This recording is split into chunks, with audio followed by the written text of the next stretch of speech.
एक छोटी सी कहानी से इस टॉपिक की शुरुआत करता हूँ। और हाँ, सुना है अब यूट्यूब ने आपको हाइप नाम की एक ताकत दी है। So my friends, use that power wisely. तो अगर आपको लगे कि इस वीडियो को जरूर हाइप करना चाहिए तो हाइप कर दीजिएगा। अब कहानी की शुरुआत करता हूँ। एक गांव में एक बूढ़ा किसान अपने बेटे के साथ रहता था। उसके पास एक घोड़ा था और वो उसी घोड़े की मदद से किसान और उसका बेटा खेती किया करते थे। एक दिन जब सुबह किसान उठा तो देखा कि घोड़ा भाग गया है। गांव के लोग उस किसान के पास आए और बोले, अरे नहीं, तुम्हारी किस्मत कितनी बुरी है, अब तुम खेती कैसे करोगे? बूढ़ा किसान शांत होकर बोला, किस्मत अच्छी है या बुरी, कौन जाने। कुछ दिनों बाद वही घोड़ा वापस आ गया और इस बार उसके साथ 3 जंगली घोड़े और भी थे। अब गांव वाले उस किसान से कहते हैं, वाह, तुम्हारी किस्मत कितनी अच्छी है, तुम तो अमीर हो गए। किसान फिर बोला, किस्मत अच्छी है या बुरी, कौन जाने। फिर एक दिन किसान का बेटा इन जंगली घोड़ों को पालतू बनाने की कोशिश कर रहा था। तभी एक जंगली घोड़े ने उसे तेजी से धक्का दे दिया और किसान का बेटा जमीन पर गिर गया, उसकी टांग टूट गई। गांव वाले फिर बोले, कितनी बुरी किस्मत है तुम्हारी, अब तुम अकेले कैसे खेती करोगे? अब तो महीनों तक तुम्हारा बेटा काम नहीं कर पाएगा। किसान ने फिर वही जवाब दिया, किस्मत अच्छी है या बुरी, कौन जाने। इस घटना के 2 हफ्तों बाद उस देश में एक जंग शुरू हो गई। सैनिक गांव में आए और सारे जवान लड़कों को सेना में भर्ती कर लिया। लेकिन चूंकि किसान के बेटे का पैर टूटा था, इसलिए सैनिकों ने उसे सेना में भर्ती नहीं किया। तब गांव वाले उस किसान से बोले, तुम कितने लकी हो, तुम्हारा बेटा तो बच गया। किसान ने फिर से मुस्कुराकर कहा, किस्मत अच्छी है या बुरी, कौन जाने। फिर जो लड़के युद्ध में गए थे, उनमें से ज्यादातर जिंदा लौटे ही नहीं। अमोर फाटी एक लैटिन वर्ड है जिसमें अमोर का मतलब है प्रेम और फाटी का मतलब है भाग्य। यानी कि जो कुछ भी तुम्हारे जीवन में घट रहा है, तुम सिर्फ उसे स्वीकार मत करो, उससे प्रेम करो।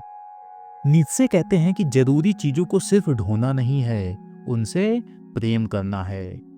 ज्यादातर लोग जीवन के दुखों, नुकसान और असफलताओं को कोसते हैं, उनसे भागते हैं और उनका विरोध करते हैं और फिर ये कहते हैं कि मेरे साथ ही ऐसा क्यों हुआ। लेकिन नीत्शे का कहना है कि तुम्हारा यही विरोध तुम्हें तोड़ता है और धीरे धीरे तुम्हें कमजोर बना के खत्म कर देता है। नीत्शे सिर्फ एक्सेप्टेंस की नहीं, बल्कि ट्रांसफॉर्मेशन की भी बात करते हैं। वो चाहते हैं कि हम इंसान हर दर्द को और हर हार को फ्यूल बनाएं, यानी कि ताकत का स्रोत बनाएं। वो कहते हैं कि अगर तुम्हारे पास जीने का कारण है तो तुम किसी भी परिस्थिति को झेल सकते हो। अब एक बहुत ही जरूरी बात समझ लो। ज्यादातर लोग ये करते हैं कि जब उनके जीवन में कोई बुरी घटना घटती है तो वो या तो उस घटना को एक्सेप्ट ही नहीं करना चाहते, और अगर एक्सेप्ट करते भी हैं तो वो एक तरह का पैसिव एक्सेप्टेंस होता है। तो जो अमोर फाटी होता है और जो पैसिव एक्सेप्टेंस होता है, ये दोनों एक जैसे नहीं होते, इन दोनों में अंतर होता है। पैसिव एक्सेप्टेंस वाला इंसान कहेगा, ठीक है, सह लेता हूं, यानी कि एक तरह की मजबूरी भरी सहमति जिसमें व्यक्ति हार मान लेता है और खुद को परिस्थितियों का शिकार समझता है। इसके विपरीत अमोर फाटी कहता है, जो हुआ शायद वही होना था और मैं उसे पूरी श्रद्धा से अपनाता हूं। इसमें ना तो शिकायत होगी ना ही पछतावा, बल्कि एक गहरी मानसिक शक्ति होती है जो जीवन के हर पहलू को एक वरदान की तरह स्वीकार करती है। पैसिव एक्सेप्टेंस में व्यक्ति भविष्य से डरता है, बीते हुए कल पर पछताता है और वर्तमान को बोझ समझता है। लेकिन अमोर फाटी में वही व्यक्ति भविष्य का स्वागत करता है, अतीत को सम्मान देता है और वर्तमान को अपनी अंतरात्मा के अनुसार जीता है। अमोर फाटी कोई कमजोरी नहीं, बल्कि यह मानसिक परिपक्वता और जीवन दृष्टि की चरमावस्था है, जहां पर इंसान अपने अतीत, वर्तमान और भविष्य तीनों से गहरी दोस्ती कर लेता है। अमोर फाटी एक गहरी मानसिक शक्ति है जो तुम्हें अपने अतीत, वर्तमान और अनिश्चित भविष्य, इन तीनों से दोस्ती करना सिखाता है। यह जीवन के किसी भी मोड़ को शत्रु नहीं, साथी बना देता है। जब ऐसा लगने लगता है कि जिंदगी तुम्हारे खिलाफ है, जब सब कुछ टूटता है, बिखरता है और तुम्हारे नियंत्रण से बाहर महसूस होता है, उस समय अमोद फाटी तुम्हें एक नया नजरिया देता है। वो कहता है, जो हो रहा है वो मेरे खिलाफ नहीं, बल्कि मेरे लिए हो रहा है। यानी कि हर गिरावट, हर ठोकर और हर नुकसान तुम्हें तोड़ने नहीं, बल्कि तुम्हें गढ़ने के लिए हो रहा है। अमोद फाटी तुम्हें सिखाता है कि तुम पीड़ित नहीं हो, तुम एक यात्री हो और हर मोड़, हर तूफान तुम्हें उसी मंजिल की ओर ले जा रहा है जिसे तुम आज समझ नहीं पा रहे हो, लेकिन एक दिन उसकी गहराई तुम्हें खुद समझ आ जाएगी। लेकिन यह तभी होगा जब आप पैसिव एक्सेप्टेंस से आगे बढ़कर अमोद फाटी के रास्ते पर चलोगे। अब आपको 2 उदाहरण से चीजों को समझा देता हूं।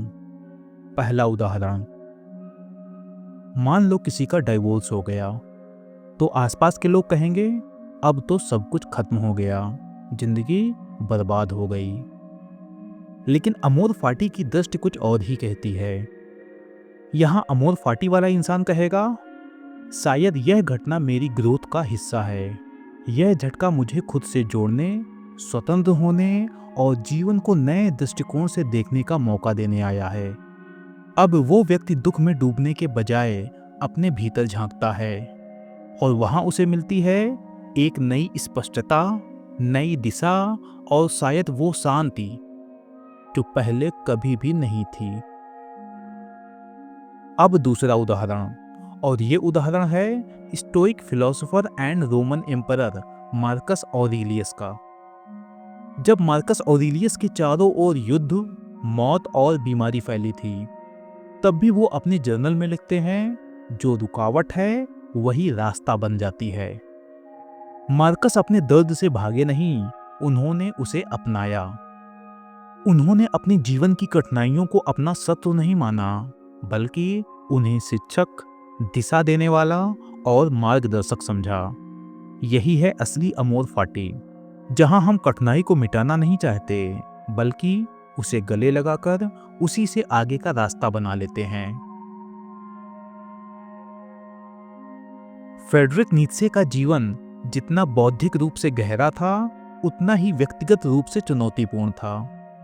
पर उनकी महानता इसी में थी कि उन्होंने उन कठिनाइयों को सिर्फ सहा नहीं, बल्कि गले लगाया और उसी से अपना दर्शन रचा। नीत्शे का ज्यादातर जीवन गहरे अकेलेपन में बीता। रिश्ते बनने से पहले ही टूट गए। जिन लोगों से उन्होंने जुड़ने की कोशिश की, जैसे कि वैगनर या फिर लू सलोमे, उन सब ने उन्हें छोड़ दिया। लेकिन इस असहनीय अकेलेपन को उन्होंने कभी भी श्राप नहीं माना, बल्कि इसी अकेलेपन में उन्होंने अपनी आत्मा की गहराई सुनी और वहीं से उनके सबसे क्रांतिकारी विचार निकले। उन्होंने एक जगह लिखा है, एकांत ही वह स्थान है जहां आत्मा अपनी सच्ची राह खोजती है। उनके विचार समाज के लिए बहुत ही ज्यादा असहज थे, इसलिए उन्हें लगातार विरोध का सामना करना पड़ा। लेकिन उन्होंने कभी भी वैलिडेशन की भीख नहीं मांगी। उन्होंने रिजेक्शन को पर्सनल नहीं लिया, बल्कि उस रिजेक्शन को अपने सच के साथ ईमानदार रहने का एक अवसर माना। नीत्शे का शरीर भी उनके खिलाफ था। लगातार बीमारियां, आंखों की रोशनी लगभग जा चुकी थी। हर रोज सिर दर्द और डाइजेशन भी खराब रहता था। लेकिन उन्होंने अपनी बीमारी को कभी भी अपनी आइडेंटिटी नहीं बनने दिया। उन्होंने एक जगह लिखा कि यही फिजिकल सफरिंग उन्हें अस्तित्व की गहराई को समझने की जमीन देती है, और उनकी इसी सफरिंग ने उन्हें एक ऑर्डिनरी थिंकर से ऊपर उठाकर एग्जिस्टेंशियल फिलोसोफर बना दिया। आखिरी वर्षों में नीत्शे को मेंटल कोलैप्स हुआ। उन्होंने लगभग 1 दशक एकदम चुप्पी में बिताया। कोई भाषण नहीं, कोई लेखन नहीं, बस गहरा अंधकार। लेकिन उससे पहले उन्होंने जो भी लिखा, उसमें यह साफ झलकता है कि उन्होंने जीवन की हर परत, चाहे वो खुशी हो या फिर दुख, सबको अमोद फाटी के नजरिए से देखा। अब ये समझ लेते हैं कि नीत्शे के जीवन से आपको क्या सीख मिल सकती है। नीत्शे ने अपनी जिंदगी को कभी भी दुखों की लिस्ट नहीं माना, बल्कि उन्होंने हर पीड़ा, हर टूटन को रॉ मटेरियल की तरह देखा, जिसका यूज करके उन्होंने अपनी चेतना की एक अमर मूर्ति गढ़ी। उन्होंने कभी ये नहीं कहा कि ये सब मेरे साथ ही क्यों हो रहा है, बल्कि उनका दृष्टिकोण था, ओह फिर से बुरा हो गया, चलो देखें कि ये घटना मुझे कितना ऊपर ले जा सकती है। यही है अमोद फाटी, यानी कि भाग्य को सिर्फ स्वीकार नहीं करना, बल्कि उसे खुले दिल से गले लगाना है। Because every scar, every fall, every silence was not breaking him, it was shaping him. Nietzsche ने हमें सिखाया है कि महानता का अर्थ यह नहीं कि तुम पीड़ा से बचो, बल्कि यह है कि तुम उसे खुली बाहों से अपनाओ। अगर जीवन ने तुम्हें जख्म दिए हैं तो नीत्शे कहते हैं उन्हें गिनकर रो मत, उन्हें हथियार बनाओ। हर चोट, हर गिरावट, हर खामोशी तुम्हें तोड़ने नहीं, तुम्हें गढ़ने आई है। उन्हें जख्म मत समझो, वो तुम्हारे चरित्र की सबसे गहरी नक्काशी हैं, क्योंकि वास्तविक रूप वो नहीं जो बिना दर्द के बना हो, वास्तविक रूप वो है जो दर्द से तरासा गया हो।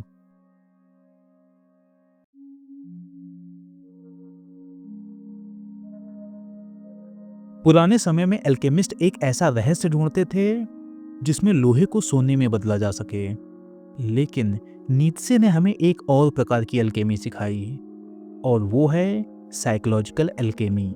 यह वो प्रक्रिया है जहां हम बाहरी घटनाओं को नहीं, बल्कि उन घटनाओं के प्रति अपने भीतर की प्रतिक्रिया को बदलते हैं। अमोद फाटी हमें यही सिखाता है कि जीवन की हर घटना को, चाहे वो जैसी भी हो, एक तोहफे की तरह अपनाओ।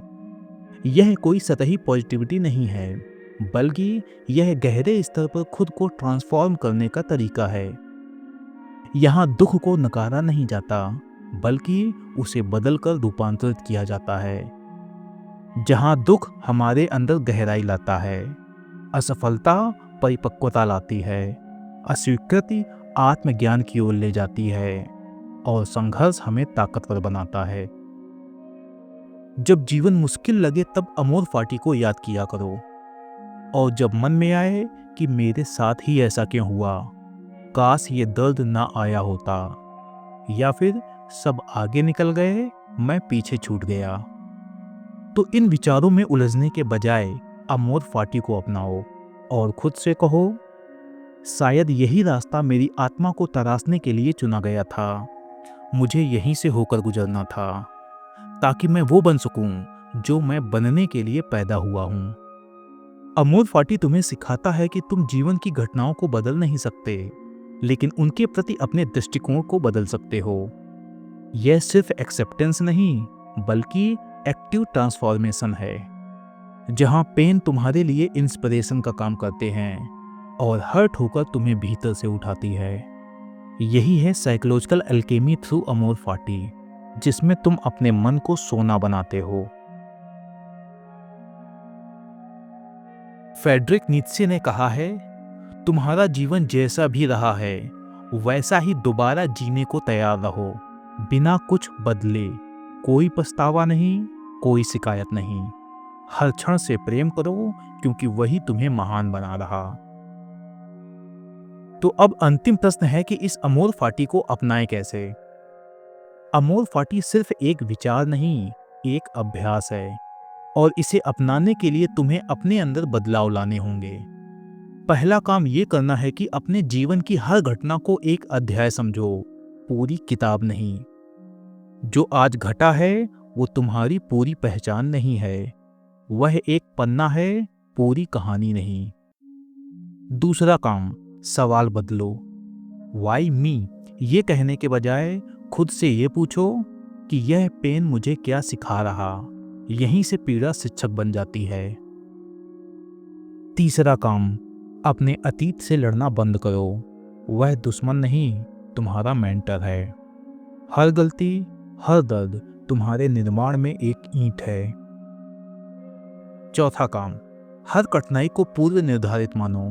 मानो जैसे कि ब्रह्मांड ने जानबूझकर तुम्हारे रास्ते में उसे रखा है।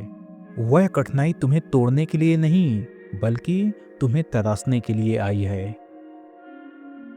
पांचवा काम, हर सुबह खुद से कहो यस टू एवरीथिंग। जो था, जो है, जो आने वाला है, सबको हाँ कहना सीखो। अमोर फाटी कोई भावनात्मक दिलासा नहीं है, बल्कि यह एक रणनीतिक जीवन दृष्टिकोण है। यह तुम्हें कमजोर नहीं, अभेद्य बनाता है। नीत्शे के शब्दों में, पेन आइदर डिस्ट्रॉयज यू और डीपेंस यू। तो अगर आप पैसिव एक्सेप्टेंस को अपनाएंगे तो यही पेन तुम्हें खत्म कर देगा, लेकिन अगर आप अमोर फाटी को अपनाते हैं तो यही पेन तुम्हारे अंदर गहराई लाएगा, और यहीं से सच्ची महानता की शुरुआत होगी।